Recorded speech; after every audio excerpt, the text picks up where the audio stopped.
Assalamualaikum warahmatullahi wabarakatuh. Perkenalkan, nama saya Surip Widodo, salah satu asisten mata kuliah perpindahan kalor dan massa. Saya saat ini adalah mahasiswa S3 di UI di bawah bimbingan Profesor Nandi Putra. Pada kesempatan kali ini saya akan memberikan tutorial tentang jawaban contoh-contoh soal pada materi pertemuan kedua, yaitu Introduction to Conduction. Ada 4 buah contoh soal. Pertama, hukum Fourier. 2, sifat material. Ketiga, persamaan difusi, kalor. Dan yang keempat tentang kondisi batas dan mula. Mari kita mulai dengan soal untuk memperkuat pemahaman hukum Fourier. Seperti sudah diketahui sebelumnya bahwa hukum Fourier menyatakan bahwa besaran laju perpindahan kalor Q adalah sama dengan konduktivitas termal dikalikan luas permukaan perpindahan kalor dan beda temperatur antar permukaan dibagi jarak antar permukaan. Tentunya itu terbatas untuk perpindahan kalor satu dimensi. Contoh persoalan di sini, perpindahan kalor konduksi satu dimensi dan kondisi tunak. Dan diketahui konduktivitas termal material K sebesar 50 watt per meter Kelvin dan jarak antar permukaan L sebesar 0,25 meter, serta sistem ini tidak membangkitkan kalor internal. Anda diminta untuk mengisi bagian yang belum diketahui dalam tabel dan menentukan besar dan arah dari flux kalor untuk 5 buah kasus. Jadi yang belum diketahui, perubahan temperatur per jarak, kemudian temperatur pada salah satu sisi dan distribusi temperatur di dalam dinding, dan tentu saja besar kalor flux beserta arahnya.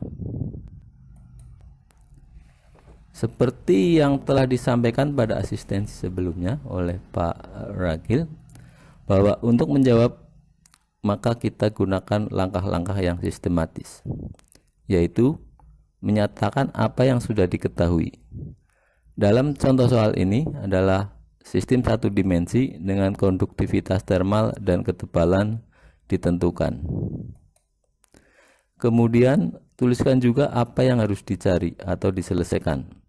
Dalam contoh soal ini adalah kondisi yang tidak diketahui dan distribusi temperatur. Gambar skema persoalan yang ada. Pertama adalah geometri dari sistem. Ini berupa benda solid dengan tebal L dengan posisi koordinat X sama dengan 0 ada di sisi kiri dan X sama dengan L ada di sisi kanan. Kemudian digambar garis perubahan temperatur dt terhadap perubahan jarak dx.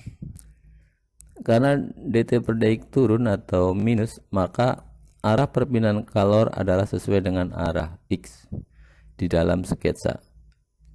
Juga diberikan nilai konduktivitas termal K dari material yang ditinjau. Ada 4 asumsi yang kita tetapkan, meliputi kondisi tunak, kondisi satu dimensi, dan tidak menghasilkan kalor internal, dan sifat konstan, utamanya konduktivitas termal. Analisis digunakan persamaan yang sudah diketahui untuk mencari atau menyelesaikan permasalahan flux kalor. Didapat dengan membagi Qx dengan A, dengan dt per dx adalah T2 dikurangi T1 kemudian dibagi dengan L. Dengan demikian, maka kita dapat mencari besaran yang tidak diketahui untuk setiap kasus yang ada. Selanjutnya, kita masukkan data yang ada ke dalam formula yang kita gunakan. Maka kita akan dapatkan apa yang kita cari. Dari hasil perhitungan tersebut, kita gunakan untuk mencari hal lain yang ditanyakan. Misal, nilai hasil perhitungan dt per dx digunakan untuk mencari besar dan arah flux color. Yang perlu diperhatikan di sini adalah jika nilai flux panas positif, maka arah perpindahan color sesuai arah X yang sudah ditetapkan. Misal, kasus pertama dan kasus nomor 4. Dan sebaliknya, jika nilai flux panas negatif, itu berarti arah perpindahan color berlawanan dengan arah X yang sudah ditetapkan. Misal, kasus nomor 2, nomor 3, dan nomor 5. Sebagai alat bantu guna menghitung berulang atau mengurangi kesalahan, salah hitung, ya, mungkin kita bisa menggunakan lembar kerja, misal Microsoft Excel. Ini seperti yang ada pada kasus sebelumnya. Jadi jika dt per dx negatif, maka gx positif, yang berarti laju perpindahan color searah X.